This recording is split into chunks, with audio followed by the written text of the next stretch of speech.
বিশ্বকাপের আগে আরও দুটি প্রীতি ম্যাচে মাঠে নামছে ব্রাজিল দল। প্রতিপক্ষ হিসেবে বেছে নিয়েছেন পানামা আর মিশর।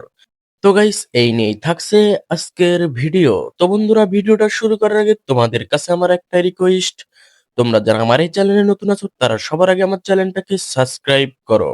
তো গাইস, চলো ভিডিওটা শুরু করা যাক। বিশ্বকাপের আগে আবারও নিজেদেরকে ঝালিয়ে নেওয়ার জন্য আরো দুটি প্রীতি ম্যাচে মাঠে নামতে চলছে ব্রাজিল দল।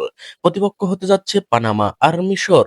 1 জুন ব্রাজিল পানামার সঙ্গে প্রীতি ম্যাচ খেলার জন্য মাঠে নামতে যাচ্ছে। সেই ম্যাচটি অনুষ্ঠিত হবে 1 জুন রাত 2টায় নিজেদের ঘরের মাঠেই।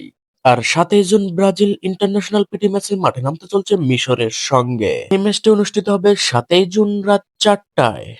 তো গাইস, আজকের ভিডিও এই পর্যন্তই। তোমরা যারা যারা ফুটবলের সকল ধরনের আপডেট পেতে চাও এবং ফুটবলের সকল ধরনের ভিডিও দেখতে চাও, তাহলে আমার চ্যানেলটাকে সাবস্ক্রাইব করে বেল বাটনটি অন করতে কিন্তু ভুলবে না।